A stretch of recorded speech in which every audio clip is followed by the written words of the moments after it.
Hey everybody, it's Chris here. Good afternoon, or good morning, or good evening, wherever you are, and happy Memorial Day. It is Memorial Day today, the United States. Today is May 30th. It is a Sunday. No, it's a Monday. Excuse me. And it's been a good one. It's been a good one. So let's get into our reading for today. I'm excited to share with you about it. It's out of the Daily Reflections, and today is May 30th. The title is called Our Primary Purpose. The more AA sticks to its primary purpose, the greater will be its helpful influence everywhere. And that's from AA Comes of Age, page 109. It is with gratitude that I reflect on the early days of our fellowship and those wise and loving four-steppers who proclaimed that we should not be diverted from our primary purpose, that of carrying the message to the alcoholics who still suffers.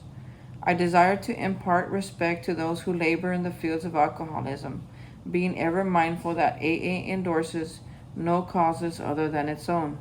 I must remember that AA has no monopoly on miracle making, and I remain humbly grateful to a loving God who made AA possible.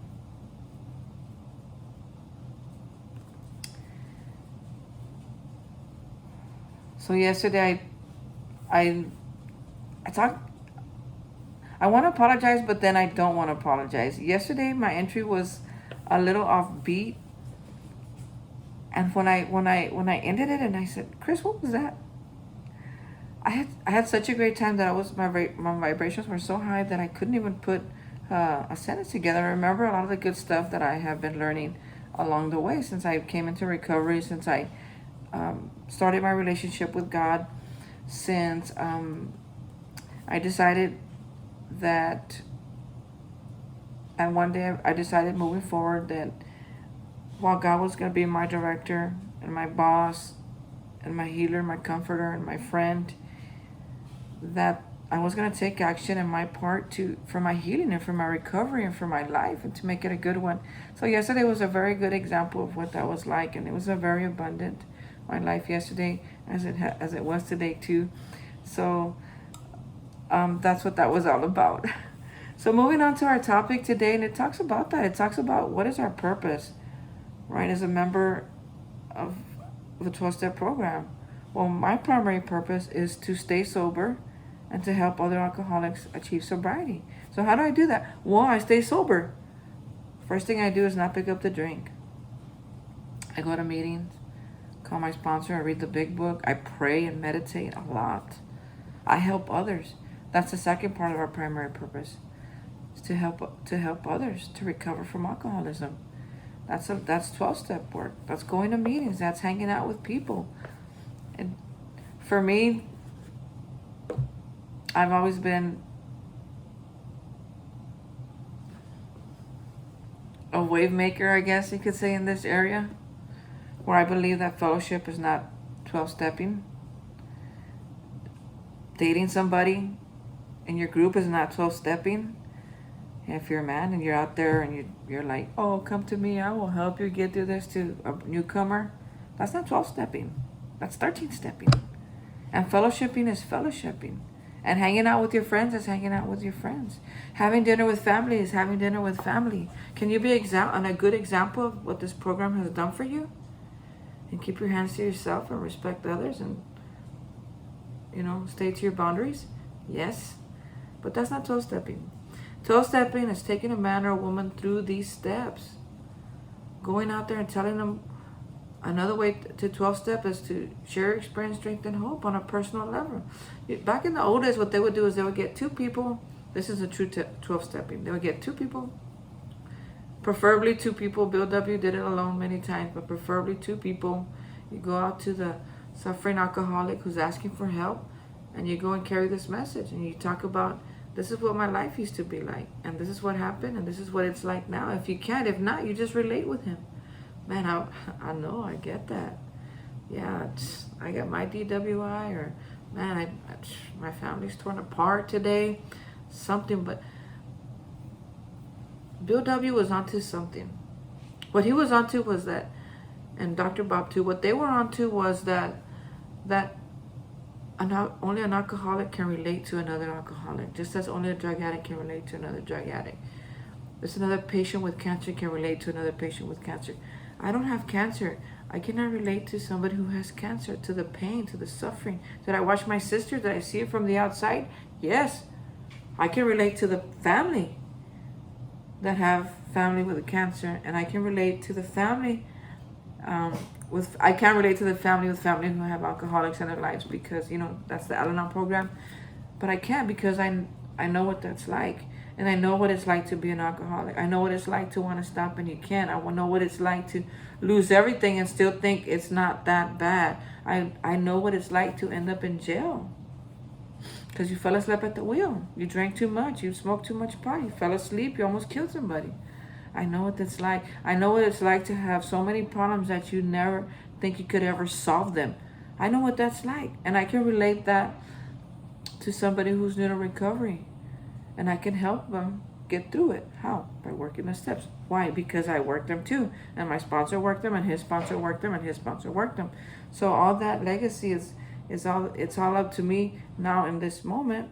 If I have the opportunity, if somebody asks, when our responsibility statement says when someone anywhere reaches out for help, I want the hand of AA always to be there. For that, I am responsible. So I'm responsible for that. It's part of my purpose. I have purpose today. Is one, to stay sober, which is pretty good. That's a pretty good purpose, right?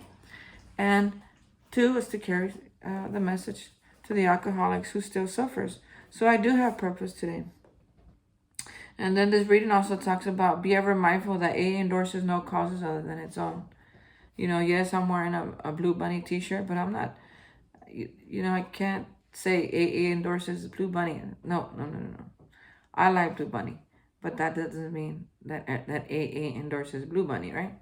So I just gotta be mindful of that when I'm sharing, when I'm speaking, that to know that, I can endorse things, but what I endorse doesn't mean that AA endorses. And even when I share, some of it is knowledge, a little bit is history, but most of it is my personal journey.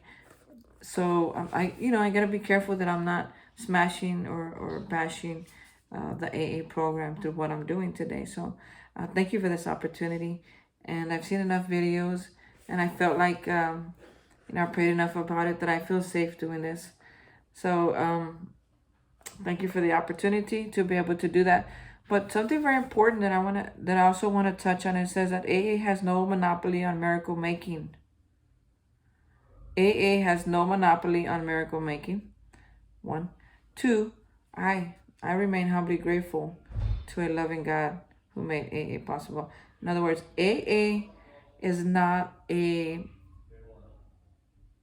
religious program. Do they work it in churches? Yes. Do some of our meetings in churches?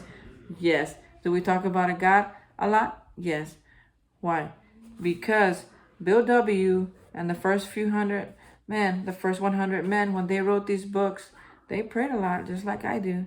And the message that they got was from, one, the Oxford groups, and two, it's from the spirit, right? We pray and we get words, we get wisdom, we get ideas that, left to our own devices, we would have never thought of. I would have never thought of doing this videos all on my own. The thought was, the seed was planted within me about 3 years ago, and I prayed about it, and sometimes I felt inadequate. There's sometimes I didn't. I probably haven't even thought about these videos for maybe the last 7 or 8 months.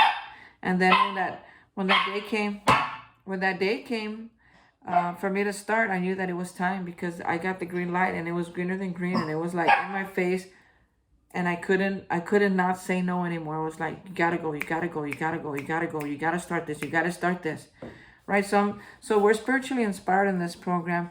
Yes, the Oxford groups did help us a lot in the beginning, because that's how Bill W. got the messages, through an Oxford group, right? They had an idea of the recovery program first. I think their steps were like, I don't think they really had steps. They had ideas. They were like, this is what you got to do. You got to repent. You got to do this. You got to make a list. And Bill W. is the one who who was like, "Oh yeah, this is what I gotta do," and he started writing it down, and then he made the steps, right? So that's a lot of AA history. But I love how he says that we don't have monopoly on miracle making. Do miracles happen in Alcoholics Anonymous? Yes, they do. Through the steps. Sometimes it's through the third step prayer. For me, I'll tell you a little bit about my experience. So I came to AA a little bit more. I love talking about my experience because it's all that I have, that I know that it's 100% true today. So because I experienced, I lived it. So I came into Alcoholics Anonymous on paper. Did I want the program right away? No, not really. But after having made the decision to stay sober, after the desire grew within me, that I talked about in earlier videos, after that desire grew within me, then I wanted to do it. I said, I want to try this. I want to be sober. I want to be sober for 1 year, right? So just on the desire, just on wanting to stay sober for 1 year, I stayed sober. Just on wanting to stay sober, I stayed sober for about 1 or 2 months. I didn't relapse at that point, but after 1 or 2 months, I was like, okay, this is getting a little harder, okay, because I want to stay sober, so I'm good. I'm running off of those off of that fire, off of that desire, but I wasn't doing the program yet, so it was getting harder and harder to stay sober.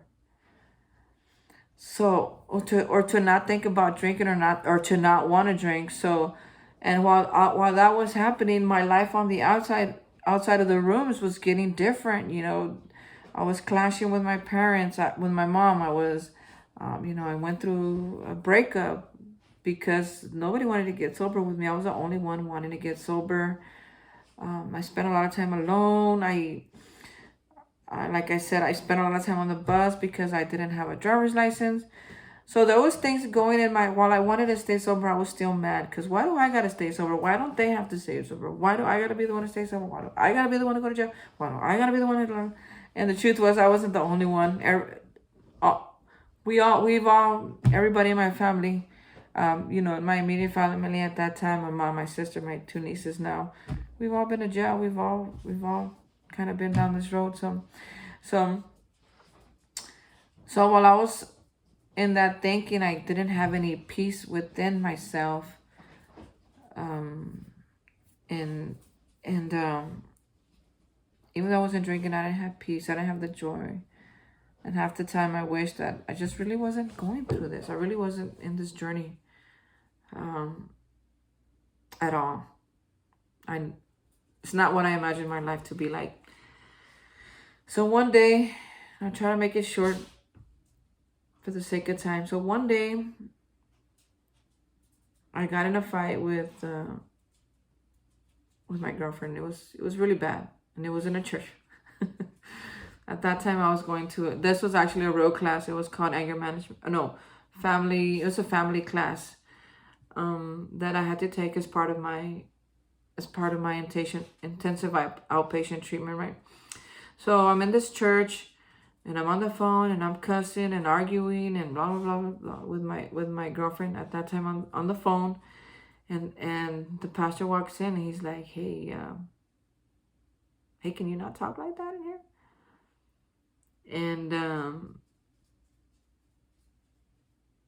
And that just crushed my ego. It deflated me completely. And I was like, man, Chris, you're already to the everything that I had this list of all the things they call these moral and philosophical convictions, right? I had a list of all these things that I didn't want to do. I didn't want to lie. I didn't want to steal. I didn't want to cheat. I didn't want to hang out with married men or married women. I had a list of all these things, and the longer I stayed out there drinking, I scratched things off. It's like, oh, did that. Well, I still have the rest of these things. It's like, oh my God, no, I did that. Well, I have these things. Oh, I did that. Oh, so we not only had this little 5 list, and these 5 things left. I had already done all this, but it's not that bad because I still have all these, right? I have this much more morality left. And one of them, towards the end, what happened was that I stole $20 from my mom, right? And that I could remember,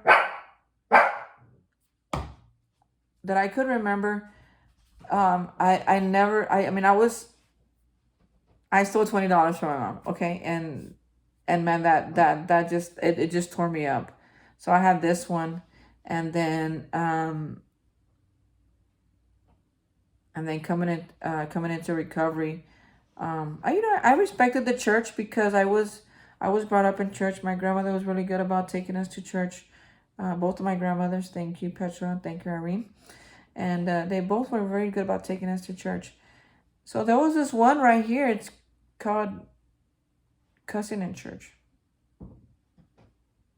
And then I did that. So I had very little to go. I mean, like, my morality was out the door. I was like, man, Chris, you're at your worst right now. I wasn't at my worst when I was in jail. I didn't feel at my worst when I was handcuffed on the side of the road with my truck up in flames. I wasn't at my worst when I got home and my mom was crying thinking that I was dead. I wasn't at my worst when I was hungover and my next door neighbor, my aunt who was epileptic, would take care of me when I should have been taking care of me. When I should have been taking care of her, she was taking care of me because I was drunk all the time. I wasn't at my worst. For some reason, I still think it's not that bad. But that day, I said, you're at your worst. You've already done every horrible thing in your book, pretty much, besides kill somebody. Which I could have in the accident. I could have hit somebody. I could have hit children. I could have killed the young lady that was with me. I could have killed myself. So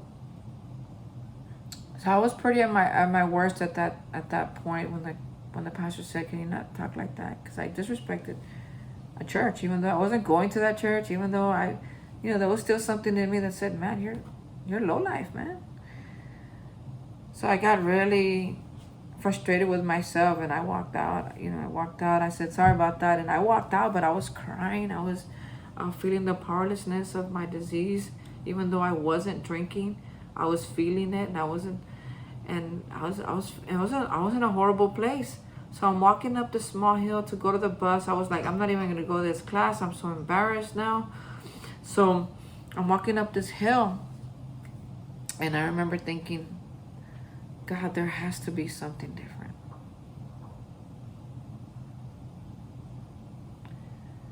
And in that moment, I just felt the sunlight of the Spirit. It hit me like a laser. It went like this. It went all the way down. I could feel my knees shaking. I could feel them shaking right now. Then it went all the way to my feet. It came back.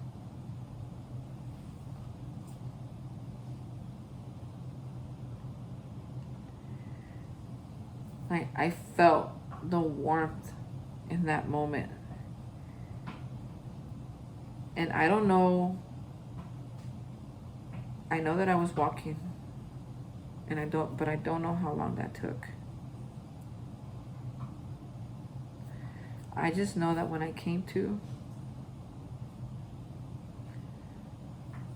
my entire life was different. When I opened my eyes and I felt like I had seen the earth for the very first time. I felt like I had seen the sun for the very first time. I felt like that gray cloud that was hovering over me for years and years was gone. I felt like, oh my God, my life's never gonna be the same. Like, this is the beginning of something. I don't know what it is, but it's not what I left behind there. And I remember getting on that bus, and I was like, hello everybody. And then I went downtown. I was telling everybody hi. I don't know where I got money. Back then we used to use payphones. I had some money. I called home and nobody answered. I was like, well, okay. I wasn't mad anymore. I wasn't ashamed anymore. I wasn't I wasn't feeling desperate or pissed off or anything. I was excited. I got on the bus. I went home, and I got home quickly, and I was like, "Ooh, this man. I don't know what happened, but this feels good. Like this feels right. This feels like, woo, like something just happened, right? Something occurred. I'm 27 years old, which is pretty cool. That was 20 years ago because I'm 47, right? So 20 years ago, I had my very first, at 27, my very first spiritual experience ever.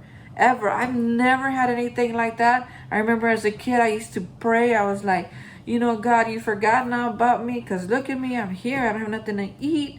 My mom's not here. I'm by myself. Where are you? And nothing would happen. Nothing would happen to me. I never felt like I felt that day. And I remember getting home and I walked in. See, I was pissed off because my girlfriend and my friends and my family were at my house getting high, and I wanted to get high. I was arguing with them, and she kept hanging up on me. So that's why I was pissed off with her, and I was cussing her out in the church. So I get there, and my Maria's in there, and she's sweeping, and I'm like, what are you doing? And she's like, I'm sweeping, man. Everybody just got up and left. And they left all this mess here. They left cigarettes everywhere. They left beer cans everywhere. I mean, I walked into my house and it was like, whoa. It was immaculate. She said, they left you a mess and I just wanted to clean it before I left. Who does that? When I was doing drugs, there's no way that I was going to stay behind if the drugs and the alcohol left. There's no way. I was going to go where that was because that's what I wanted more than anything. Yet there she was cleaning my house. So when I got there, it was clean. And everybody else was gone. And I remember ever since then, I've never had that feeling within me that I want to get high so bad that I'm so mad that you're doing it and I'm not. Something happened to me that day. That's why I'm excited about what this book said at the end. It says, AA has no monopoly on miracle making. AA was my gateway to my higher power. AA taught me that I'm going to have to rely on something if I wanted to stay sober. And while I thought I was relying on it, I really wasn't. Because it wasn't until that day that I realized that, whoa, there is something. I don't know where he was all this time. I don't even know if he paid attention to me or what. But that day I knew that that what was in front of me, that the sun hitting me was for me. That the clouds moving was for me. That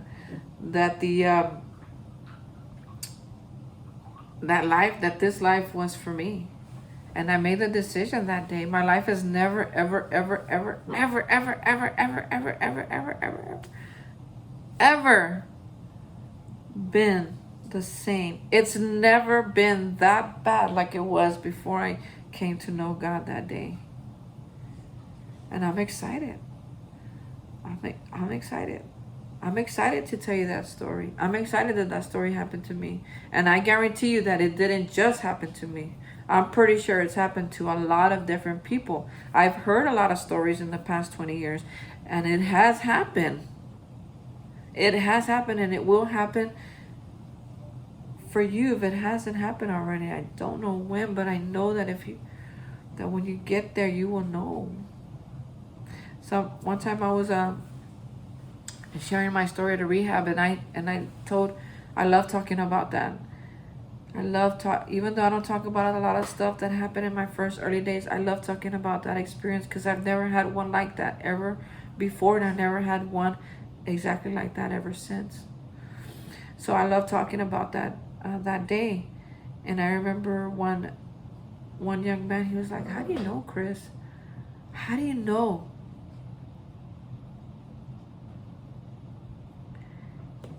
And I said, "Well, what I know is that right before I had that experience, I felt all the powers. I felt all this, I felt all this stuff right inside me, like, oh my God, this thing is really like, ah. And then after that happened, I was like, whoa. And I said, that's how you know. That's how you know. And I know everybody's experience is different. Somebody might have had, you know, on the big book, behind the big book of Alcoholics Anonymous, it talks about that there are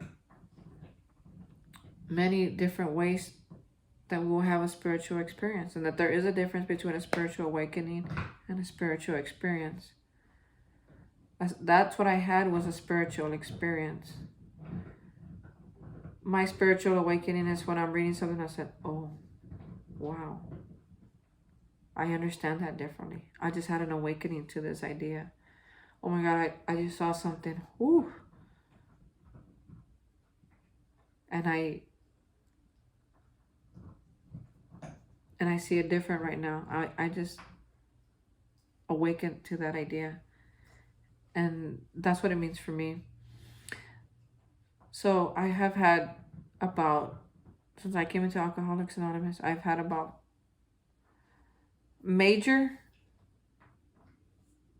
I've had about 3 spiritual experiences. Not that first one that I told you about was the most powerful, and then I had 2 others.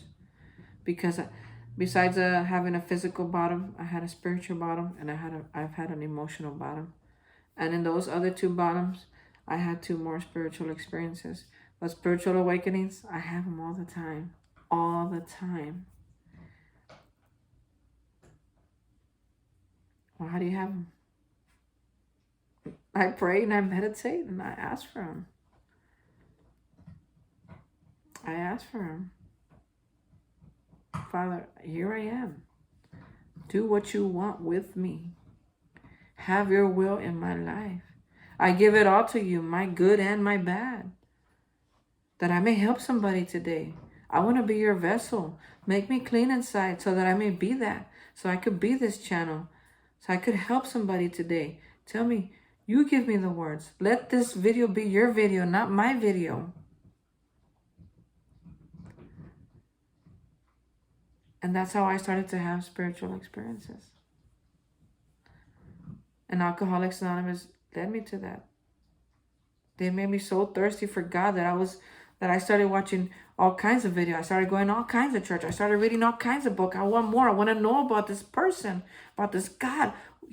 Oh my God, I want to know more about him. I want more of this. And my spiritual journey hasn't been easy. I have been asked to leave many churches. I've read some books that say God and all kinds of this, and this is the way to that, and I'll read them and I'll be like, whoa, it might be the way for somebody, but this is not. For me, I'm going to close it and I'm going to put this down, and then I'll grab something different. I go to meetings and I listen to people, what they do, how they act, what I want to be like, what I don't want to be like. Hey, we're just humans, right? I'm a human. When I leave here, I could go honk at an old lady at the stop sign. I don't know. I hope I don't, but I might. But I know that the longer I stay on this journey, the longer that I stay on this path, the more that I seek my higher power to get me through my day and through my life, the better and easier that my life gets.